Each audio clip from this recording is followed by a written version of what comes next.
Welcome in. I'm Dan Cummins from Highland Meadows. This is our Teeing Off the Dana Open special. For the next half hour, we'll bring you stories and highlights from out here at Highland Meadows Golf Club, where there was a Pro-Am today. Normally the golf tournament's around July, late July, sometimes 4th of July, but this year it's been pushed back to Labor Day weekend like the tournament was last year out at the Inverness Club, the Solheim Cup.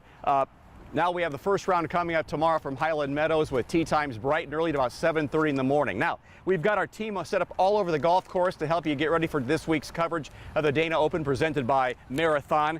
Chris Vickers will be here with this week's forecast. We've got Tyler Segerman and Kaylee Kirby out here getting you ready for what should be an exciting week out here in Sylvania at Highland Meadows Golf Club. Last year was Nasa Hataoka that came away on top. She shot the best 54-hole score in tournament history and was 19 under heading into the final round on Sunday. But, oh my, it was a messy finish. A rain-filled final round forced the Marathon Classic to come to a close after just 3 rounds. Hataoka was crowned the champion and won with a 6-shot lead. She is back to defend her crown and will be going up against a crowded field here at Highland Meadows featuring all the 5 LPGA major champions from this year, including the world #2 player, Minjee Lee. Now, Chris Vickers joins me now. Chris, we've seen a whole variety of weather out here at Highland Meadows over the years. Sometimes we've seen a deluge of rain that actually delayed things, extreme heat. Remember one year back in, I think it was the 90s, they had to take the golfers on a golf cart to get through the water to the second tee out there. It was crazy, but yeah, we've got a whole variety. Well, it's very difficult. We got 10 Mile Creek that kind of runs right behind us that cuts through parts of Highland Meadows Golf Course, and when that floods, it floods. Now, we're fortunate we don't have any issues or risks this weekend. We're going to be looking at beautiful sunshine, bright skies, and gorgeous conditions, and we're out here today live getting you prepared for the Dana Open. It's the Pro-Am that's taking place right now. Beautiful conditions, although that breeze did pick up a bit this afternoon, and if we're looking forward to our opening round forecast, we're going to be talking those tee times in the morning, a little cool, a little crisp, back at the upper 50s and low 60s. And I expect by the afternoon, we're going to be warming very nicely through the upper 70s. Should reach right around the low to mid 80s. May top out right around 84 degrees. A perfect first day of September as we kick off golf this season, and we're so excited to have the Dana Open here back out at Highland Meadows. Dan, what do you think about the course? It looks spectacular at this point. You know, they do a top-notch job. They always have, they always do out here, and of course the weather conditions have been really ideal. Some years with the real heavy heat, I mean, sometimes a fairway will die here and there, the greens might have some issues, but none of that right now. Dan, this looks almost as good as your front lawn. My front lawn, Chris, we talk about all the time, is looking as good as it ever has. Yeah, when you compare that to the golf course, bottom line is conditions are prime for good scoring this week, and it should be very competitive this week. Yeah, as long as there's no rain and the wind stay down. Of course, you know, like I do, sometimes the morning and the afternoon are completely different for whoever is going off golfing in that session. So, yeah, it's going to be a lot of fun to see. Chris, thank you. Can't wait. Thanks a lot. Well, the Dana Open had some fireworks early in the week. Of course, we had the qualifier going at Stone Oak Country Club. Remember this name, Gianna Clemente. She's 14 years old. She shot a 3 under to qualify for this week's tournament and has now won back-to-back Monday qualifiers on the LPGA circuit. Although she's young, she doesn't let it faze her, and she's loving to be out here every day out here in Highland Meadows and compete with all the LPGA stars. They're unpredictable. I mean, anybody can shoot any number on any given day, so I just try and go out in there and play my game, and you get a caddy in these qualifiers, so, you know, with my dad on the bag, we're just going out there and playing fun, and if you play good, you make it, and if you don't, you know, you can try again.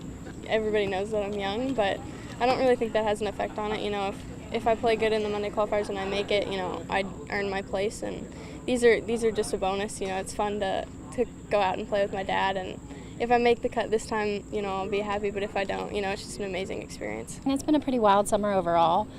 She's been playing some really great golf. She's very driven, very motivated.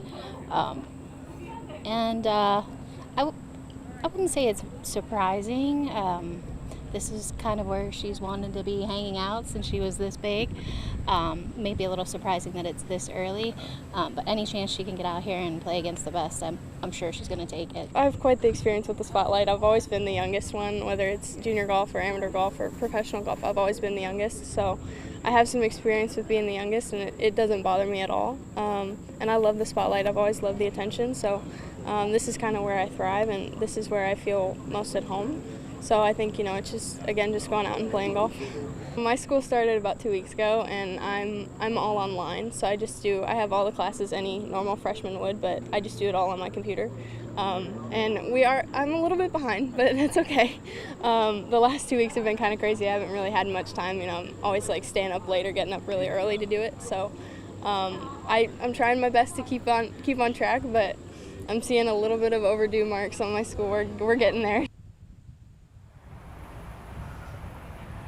Clemente will try to get things going early this morning with her first round as a pro, or well, a semi-pro playing in a pro tournament anyway. She tees off just after 9 a.m. Now let's go over to Tyler Segerman, who's going to tell us about his talking with a very familiar name here in Toledo. That is Stacy Lewis.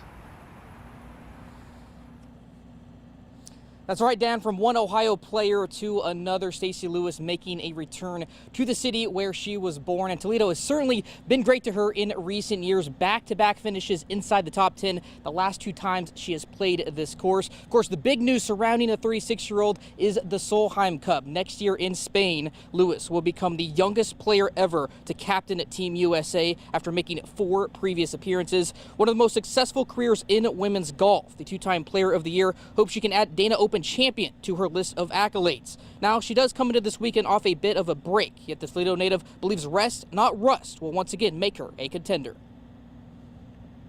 I'm thinking of playing good. I feel like I'm trending in the right direction. I've been working on quite a few things. Didn't play a lot the last 2 months, really. Kind of took some time off this summer, so more rested and, excited for the week. The greens are probably a little bit on the firmer side, I would say, than normal. Rough is up, so, they've moved a couple tees back, so a couple holes are playing a little bit longer, but yeah, it's as good as it always is. Lewis won't have to wait long to get her round started. She tees off in Group 9, which is scheduled to tee off at 8 a.m. on hole number 1. Dan, back to you. Tyler, thank you. We'll take our first break here in our program. We have lots more to get to out here at Highland Meadows. Every year, the Dana Open, of course, is very generous to their children's charities in Northwest Ohio and Southeast Michigan. When we come back, we'll hear from just a few of them. Stick with us.